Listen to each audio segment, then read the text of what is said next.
News from Guyana, the region and the world.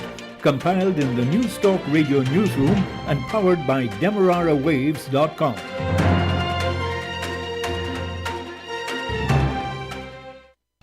Good day with your major newscast. I'm Jessica Daw. First with the highlights.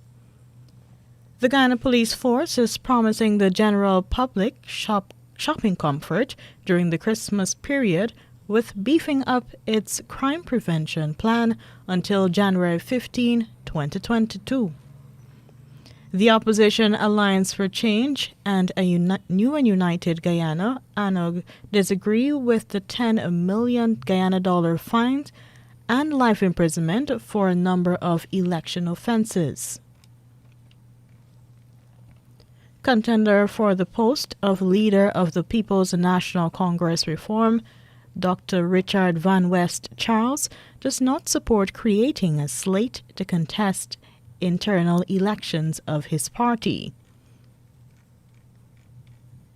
In the region, Cuban state security agents have blocked the organizer of pro-democracy rallies planned for later on Monday from leaving his home.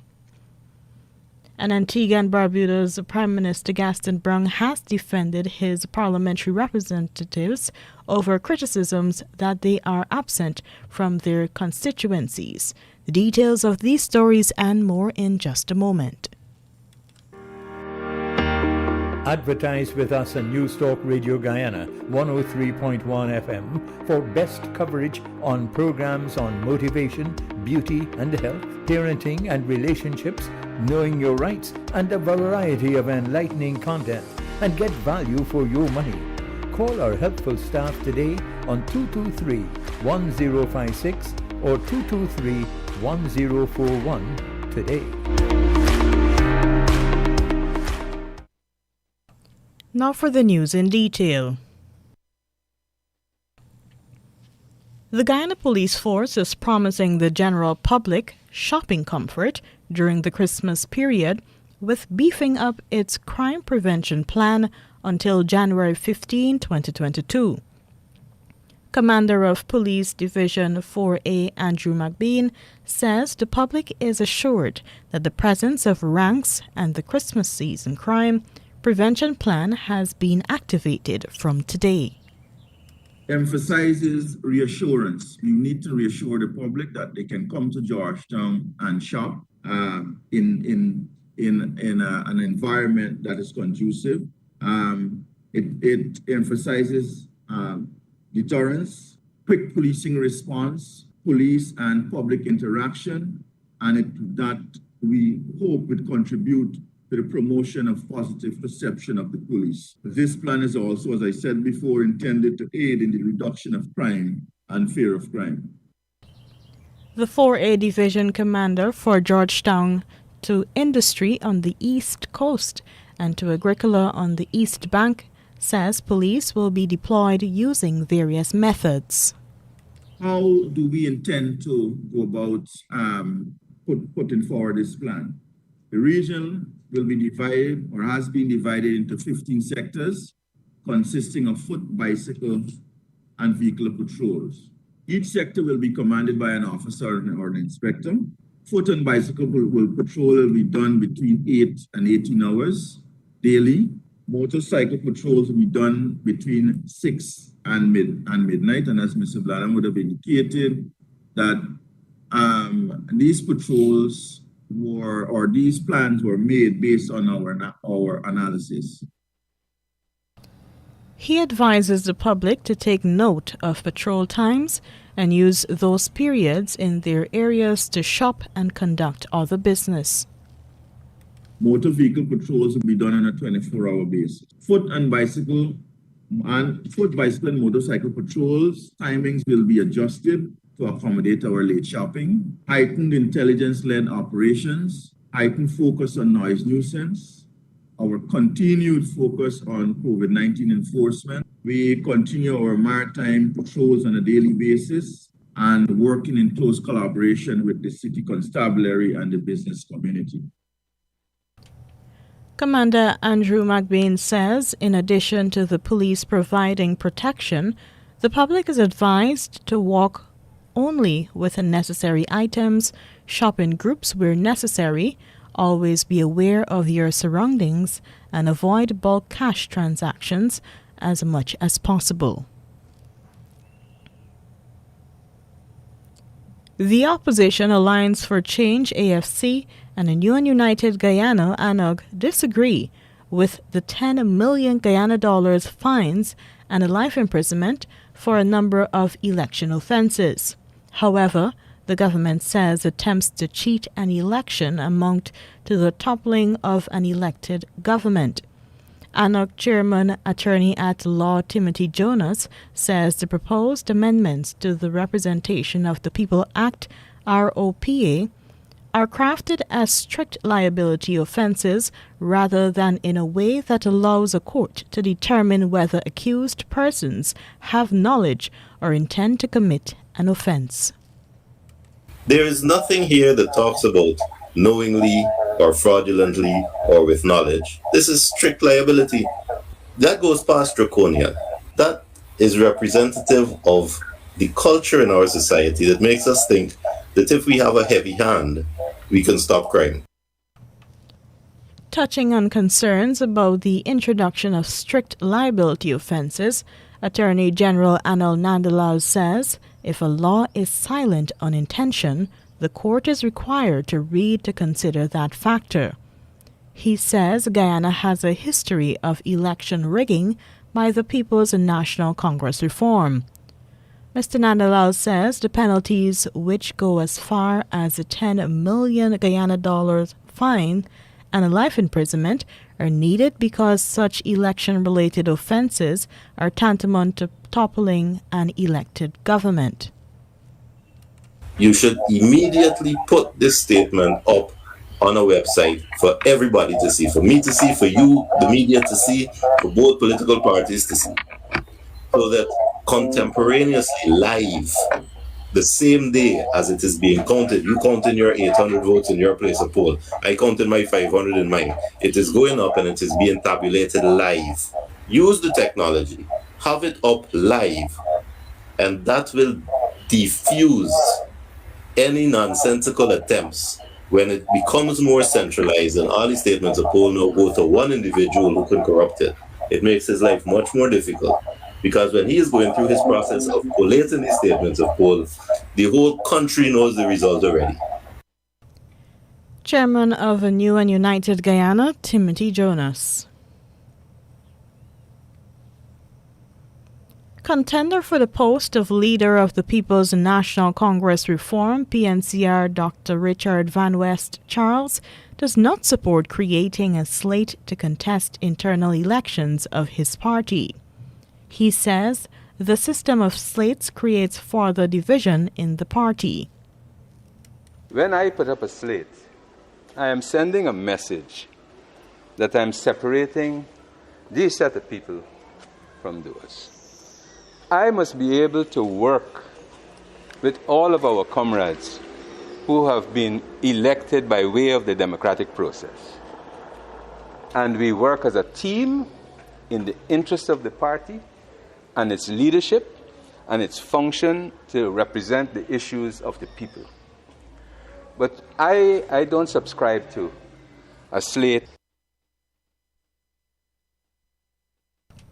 Dr. Charles dismisses suggestions that he is opposed to the creation of slates because he does not have sufficient support to do so. No. Look, I do not subscribe to it. I do not, because I believe slates are in many ways the genesis of factions. I don't subscribe to it. I could put together a slate. I have walked the length and breadth of this country. I know people all over the country. But I refuse to do it because I believe it is the genesis of factions. And where we are at the moment, I do not agree with it. Rivals Joseph Harmon and Aubrey Norton have put together slates to contest the PNCR's elections slated to be held during its long-awaited Biennial Delegates Conference scheduled for December 11, 2021.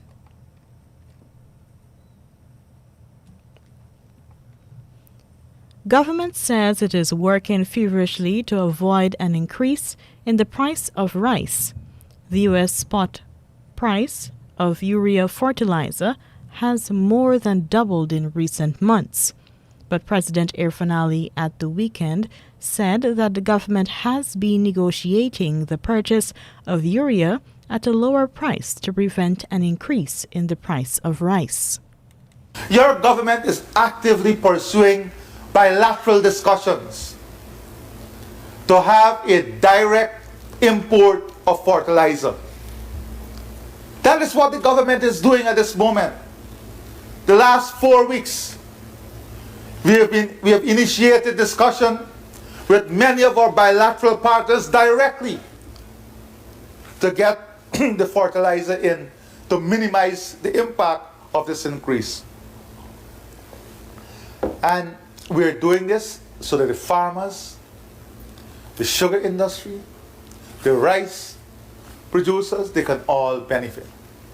Because if we don't bring down the costs, we know too that the cost of rice, the final product, will also increase. At the same time, the president is appealing to businesses not to increase the prices of goods while buying inputs at cheaper prices and receiving financial support from the government. This is not a global crisis that anyone should look at profiteering off. No, you have a greater responsibility to the society, and you should not look at profiteering. We are in this together. Your government will confront these challenges with strong, workable measures, but we also need the support of all the stakeholders. President Irfaan Ali. 2 men are in police custody in connection with the killing of a 54-year-old man at Block D Bath Settlement, West Coast Demerara. Investigators say that Bem Evans of 11 Squatting Area, West Coast Berbice, was killed late last Saturday night. Police say that Evans' son was on his way home when he was attacked at Block D Bath Settlement by the suspects who were armed with cutlass, rope, and chain. They reportedly told him that his father entered the home of one of the suspects and stole his jewelry. Police say that the son was lashed several times to his head, face, and back. Crime scene detectives also say that the suspects eventually found Evans and lashed him several times, even as they demanded the stolen items from him. After Evans denied knowing about the jewelry, police say the 2 men wrapped him in a 1-ton rice sack and dragged him 300 feet into another street at Bath Settlement and told his son to take him home. Police say they were summoned and Evans was picked up in an unconscious condition and taken to the Fort Wellington Hospital, where he died while receiving treatment. Now for the news in the region. Cuban state security agents have blocked the organizer of pro-democracy rallies planned for later on Monday from leaving his home. The BBC reports that security forces surrounded the home of Junior Garcia and those of other leading activists on Sunday. The ruling Communist Party has banned the protests, which it says are a U.S.-backed attempt at overthrowing the government. The authorities arrested hundreds of people following protests in July. Unauthorized public gatherings are illegal in Cuba, and those who turn out to march risk being jailed. In the wake of the July protests and the arrest which followed, Mr. Garcia set up a group on Facebook called Archipelago. The group sought official permission to organize peaceful demonstrations in the Cuban capital, Havana, and other cities to demand rights for all Cubans and the release of political prisoners. Permission was denied, but descendants have insisted that their protests will go ahead as planned. Antigua and Barbuda's Prime Minister Gaston Brown has defended his parliamentary representatives over criticisms that they are absent from their constituencies. Antigua Newsroom reports that he was responding specifically to a criticism made by Sean Bird, an opposition candidate. COVID has really, created a disconnect. And for anyone to try and, exploit that and to suggest that we are missing, even if we may not be seen physically in their homes, we have a presence in the constituencies, and we continue to help our constituents throughout this very difficult period. Antigua and Barbuda's Prime Minister Gaston Brown. Barbados' United Progressive Party, UPP, has become the latest political organization to call for Prime Minister Mia Amor Motley to present a budget to Barbadians. Spokesperson on governance for the UPP, attorney Lynette Eastman, yesterday said Barbadians were being shortchanged if a budget is not presented as a roadmap to show how the current administration plans to spend taxpayers' money. Over the weekend, President of the Democratic Labour Party, Vorla de Pisa, called for Motley to deliver a financial statement and budgetary proposals.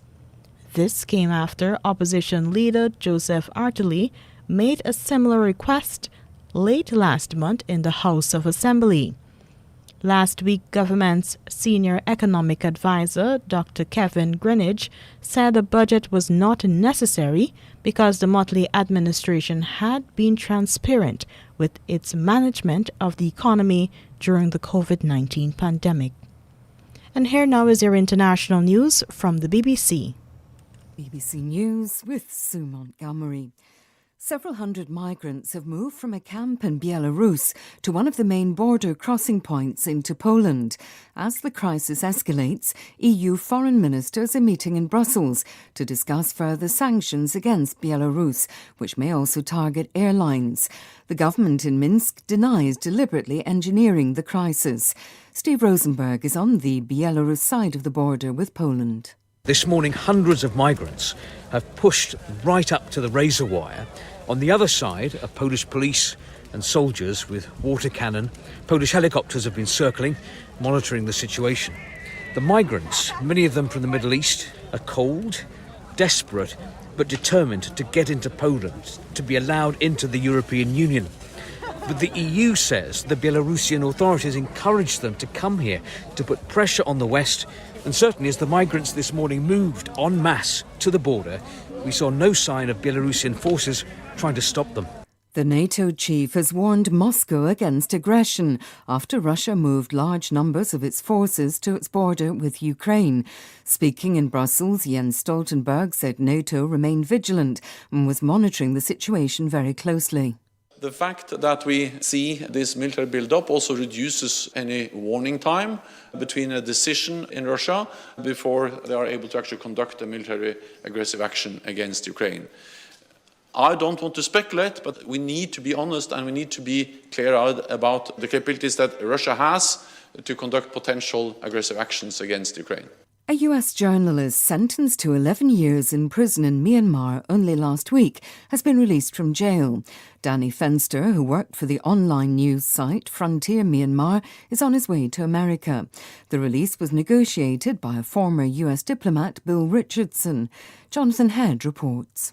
Danny Fenster was sentenced to 11 years in prison only last week and received additional, much more serious charges that were filed against him that might have resulted in a life sentence. So back then, very grim for his family, and it looked as though the military junta was going to really go after him and apply very serious punishment.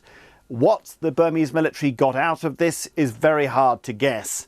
Interestingly, the Thai foreign minister has also gone to Myanmar this week. That's a controversial visit because, in general, ministers are not engaging with the junta officially.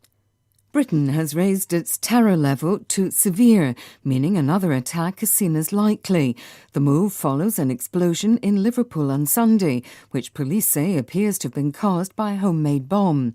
They think the device was being carried by a taxi passenger, the only person who died. You're listening to the World News from the BBC. The Crown Prince of the United Arab Emirates is to visit Turkey later this month for the first time in several years. It's being seen as a significant move to improve frosty recent relations between the two nations. The countries back different sides in Libya's civil war, and their disputes extended to the eastern Mediterranean and the Gulf. Israeli media are reporting that the Prime Minister Naftali Bennett will not meet the US Special Envoy for Iran, Robert Malley, during his visit to Israel. The decision is being widely interpreted as a signal of Israeli dissatisfaction with American moves to rejoin the 2015 nuclear deal between Iran and world powers. The South African government has withdrawn its support for the Miss South Africa pageant after it failed to convince the organisers to boycott the Miss Universe competition. The Arts and Culture Ministry said it could not be associated with the event being held in Israel because of what it described as atrocities committed against Palestinians. Shinganyoka reports. The decision was backed by several political parties and Mandla Mandela, the grandson of the struggle icon Nelson Mandela. Local organisers say the pageant is not political and boycotting the event would not make a substantial difference. The reigning Miss South Africa, 24-year-old Lalela Mswane, was expected to leave soon for next month's competition. Bilateral relations with Israel have deteriorated over the years, with South Africa withdrawing its ambassador and downgrading its embassy in 2019. A court in Kenya has found 4 policemen guilty of the manslaughter of a British man who died in a police cell almost 10 years ago. The judge hearing the case in the coastal city of Mombasa said Alexander Monson had been in perfect health at the time of his arrest and was tortured while in custody. Police said he died of a drug overdose. BBC News. And that was your international news. Here is a recap of the highlights. Police have heightened their presence across the country for the Christmas season. The Opposition Alliance for Change and a New and United Guyana disagree with the $10 million Guyana fine and life imprisonment for a number of election offences. Contender for the post of Leader of the People's National Congress Reform, Dr. Richard Van West Charles does not support creating a slate to contest internal elections of his party. In the region, the Cuban government has taken steps to block an anti-government protest scheduled for today. Antigua and Barbuda's Prime Minister Gaston Browne has defended his parliamentary representatives over criticisms that they are absent from their constituencies. And internationally, the UK terror threat level has been raised to severe after an explosion outside a Liverpool Women's Hospital on Remembrance Sunday. And that was your major newscast. I'm Jessica Daw.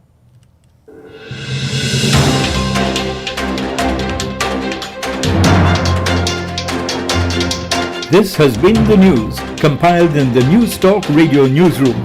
For ongoing updates, visit demerarawaves.com, and you can check facebook.com/demwaves and twitter.com/demwaves.